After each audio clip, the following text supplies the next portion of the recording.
Java can handle a lot of data types. So it can handle, for example, text. It can also handle numbers. It can handle decimal numbers. It can handle values that can be true or false, or bits in your computer. So we're going to see how it does all of this. So we're going to start a little program called Datatypes with public class Datatypes. Now the part of our program that will be executable will define it by writing public static void main and that. And then we can do some things. So for example, whenever I use a variable, you've seen this so far in the classes, when I do int some number equals 3, for example. What I'm doing here is I'm declaring a variable. And to declare a variable, I tell it the variable name, but I also give it its data type. So num is going to be the variable name, and int is going to be the data type. So num, imagine this is a drawer. The drawer num will only be able to hold stuff of type int, okay? Numbers, basically integer numbers, okay? And very specific integer numbers. In this case, 3 will go in there. Now, the int data type can store integer numbers between certain values. If you want bigger integer numbers, or if you want numbers with a decimal, you need a different data type. Okay, if you want text, you want a different data type. So that's the first thing. Now in Java, there are two kinds of data types. If I do string greet equals hello, okay. If in Java, like I said, there's two different kinds of data types. One is the kind of data types that start with a lowercase and will be usually highlighted in your editor. And the other kind is the kind that starts with an uppercase and will not be highlighted in your editor. Okay. This data type is called a primitive data type. We're going to see how these guys work in this lecture, and then we are going to move on to the next kind of data types. Okay. So let's see this primitive data types. Primitive data types in Java are, there are several primitive data types in Java. So let's see what we can see here. Primitive data types in Java. We have a bunch of these. So first we have Boolean data types. Booleans can hold 1 bit, which usually indicates whether things are true or false. So we can have, for example, in our little program, a Boolean, really? I don't know. A Boolean, I don't know, is correct. That's just the name. It could have been named Fluffy or Duck, anything is correct, and I can assign it the value, true. Okay. Equally, if I can have another Boolean, I don't know, are you there? And it can be false. Okay. So a Boolean variable is 1 bit.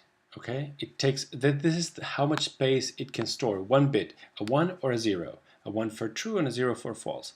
And Java allows me to put true and false directly next to the equal sign, just like I did here. True and false. Now another data type is the data type byte. Byte is 1 byte, okay? A byte is 8 bits. So a byte is a set of 8 ones and zeros, okay?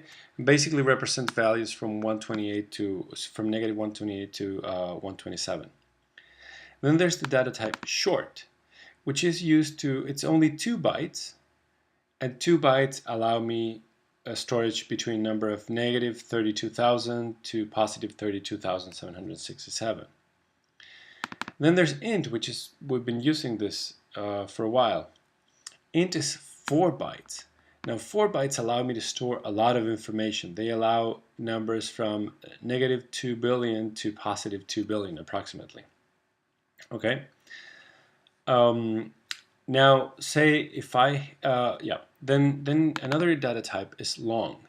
Long is just crazy how much you can store. Okay, you can store integer numbers from -9 quadrillions to +9 quadrillion values. Okay, so this is basically huge numbers. Okay, it's 8 bytes, so it's a 64-bit. That's what that's called, right? 64-bit, and then these from short to long. These are the integer numbers, or But then we can store real numbers. Those are numbers with a period, with decimals in it. So there's float, which is 4 bytes. It's a 4-byte number. It agrees this IEEE 754. That's basically some standard, and the range goes from 1.4 times 10 to the -45th, so 45 zeros before that, to 3.4 to the 10th to the 38th. So this is approximately 25 zeros after this one, then 25 zeros. These are very long numbers and can have decimals. Now, doubles, okay? Doubles can hold even more numbers than floats. What integer is to natural numbers, or what integer is to integer numbers, and long is to integers, double is to float. Okay, float is the shorter version of decimal numbers with decimals, and double is like crazy big numbers with decimals. It can go from -324, -10 to the -324. That means 324 zeros before this. So that's how small this can go, to 1.8 times 10 to the 308th. So about 300 zeros that way. So these are crazy big numbers. And then the other primitive data type is character. It's a 2-byte. It's just 2 bytes. Okay, so that's 16 bits. So 2 bytes, and represent one letter, an A, or one character, like the enter or the tab in your keyboard, or the A or the number 4, or the pound sign or the @ symbol. Just one character. Okay. Those are the primitive data types. So then we can see what values can be assigned to them. We've seen that an integer can be assigned the number 3, for example. Now we can have a short, right? Short, let's say little number, that can be assigned the number 34, right?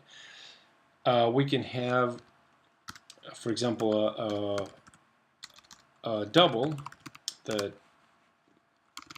with decimals that can be assigned the number 3.4, right? We have booleans over here and strings over here, and we can have, for example, the other one that's commonly used is the character. So we can have a character called letter. I could have called it Joe if I wanted to. I mean, this name is just for your own reference. Letter, and with single quotes, I will put a letter, lowercase o, for example, in this case. I'm going to compile this just to see that it compiles.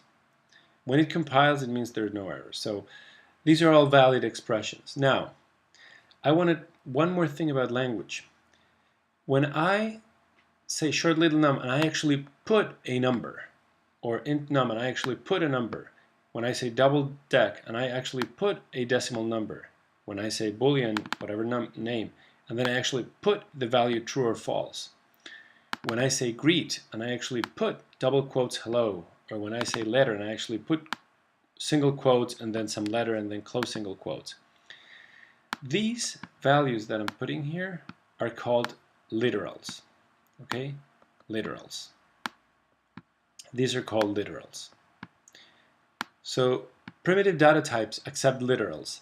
Object data types, which are the other kind of objects like string, do not accept literals except for string.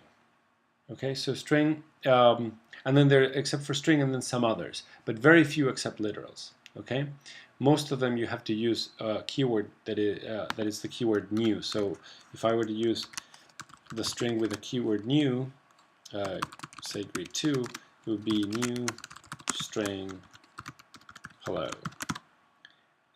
This is how you usually initialize or initialize objects with some value. Okay, it's just that string allows a literal, but not all objects do. All objects are initialized kind of like this, with the new operator, then the name of the object, and then something in here, perhaps nothing. But for discussion data types, these are data types. They use some space in memory. So Booleans use 1 bit, doubles use 64 bits or 8 bytes. So they all use some space in memory. These are primitives, and these are object data types. We're going to talk a little bit more about primitives in the next video.